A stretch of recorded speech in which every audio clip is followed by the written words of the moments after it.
got the strangest feeling. I've got the weirdest feeling. I found my stomach. The release of Hymn's first official album was entitled Greatest Love Songs Volume 666, which was produced by Hilly Hilsemar. The album is a beautiful romantic mix of ideas about life, love and death. Wicked Game was again featured on the album and proved to be a big hit. When that first came out in Finland, it was quite a big hit here. And it made to Finnish album chart, but it didn't go to top 10. It was 11 on the chart, and I think that pretty much tells the story that in Finland at that time, that type of music, of course there was fans and people who were interested in that kind of music, but it wasn't really that popular. I've got this drowning feeling. Forgotten.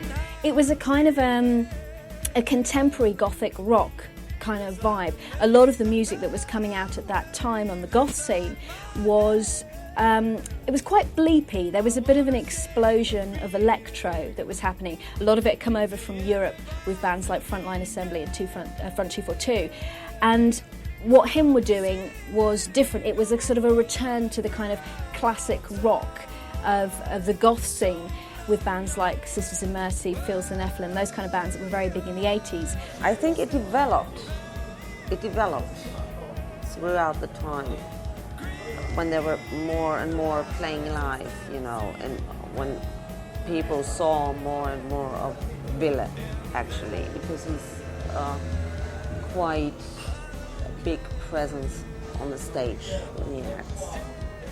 And that makes a lot also to the success. But it was a sort of a modernised sound. It had a sort of a pinch of glam rock in it as well, and that's something that's always appealed to me. I've always been interested in the glam rock side of things and goth. So here was a band that kind of merged the two sounds together, and I thought, wow, I've got to find out more. Hymn's charismatic and charming sixth member, manager Seppo Vesterinen, is a walking, talking music library. Seppo came across the band in a Helsinki club and liked what he saw. Seppo became the manager. Actually, that was quite funny. It was like almost the same time I got there. He was like shortly after me. Then all of a sudden, hey, Seppo. And I was like, Seppo who? And like, then I was told like, hey, he's an old legend from Finland, you know. He used to manage Hanoi Rocks. And then he didn't do any band managing for years and years, and now he's back from the grave, you know. And I was like, whoa, all right. But Seppo is such a fucking cool guy, and he has such a huge knowledge about music business, not only in Europe, also in the States. You know, he knows everything and everybody. You can't fool him.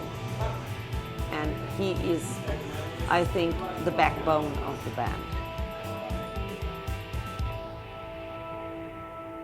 Hymn proved that rock was back. The Finnish music scene was about to be revitalised.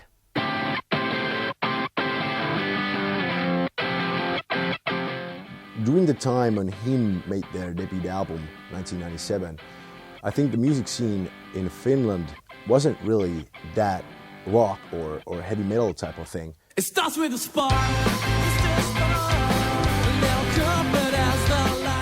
In Finland, we always have had this big heavy metal rock scene, and we have great heavy metal bands. We had them in 1990s, but for some reason during that time, 1995, 1996, and 1997, in the late 90s, radio here in Finland was playing lots of pop music, dance music, electronic music. Finland's got a very strong music scene, but I think it's also quite a dark music scene. I mean, you wouldn't... There's an element of darkness about here.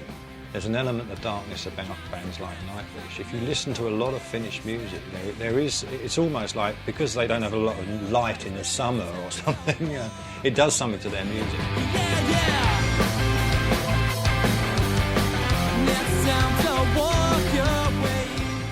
look at the album chart from the late 90s, you can see that there's like Spice Girls and Aqua and like that kind of bands. Well, can you call them bands? I think you can. Girl groups or something like that. And when he made their debut album, heavy metal music or goth music or that kind of love metal stuff wasn't really that big. And for example, when you look at the album charts, most of the bands in Finland that were successful during that time, they were singing in Finnish, but not in English. And when he made the debut album, it somehow started this chain reaction where heavy metal music and maybe goth music or stuff like that started to become more popular, and him had really a great part in that. They were kind of the spearhead of.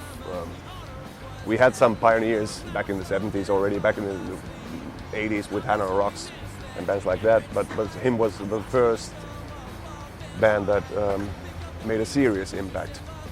And they also helped other bands that had been around to get more and more audience in Finland, like the 69 Eyes, a band that is really popular now, and those guys have been around since the early 1990s, but for some reason they made it big after him released their debut album. I'm not saying that the success of the 69 Eyes is based on the success of him, but I'm saying that the fact that him break the barrier somehow helped other bands in Finland too to make it big, and they kind of started this thing where English singing bands, heavy metal bands or bands that play rock music, they became suddenly popular again in Finland.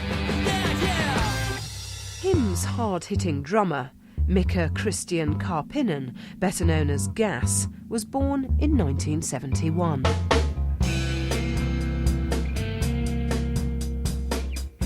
Before joining him, he worked as a carpenter. Gas ended up replacing Johanna Rantala, Him's original drummer. Well, starting from the first album, like Greatest Love Song 666, has been like the most original Him album. Of course, having their influences by Black Sabbath and stuff like that. Then going like to Razorblade Romance was a big change.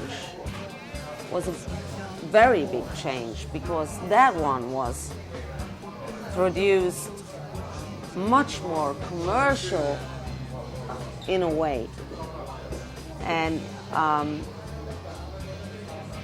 was like the hit album and had this 80s touch, Razorblade Romance was released in the month of January 2000, quickly reaching double platinum and pushing the band's sales to over 1 million copies worldwide. The long-awaited album proved to be just the type of follow-up the band needed, confirming a musical progression and growing confidence.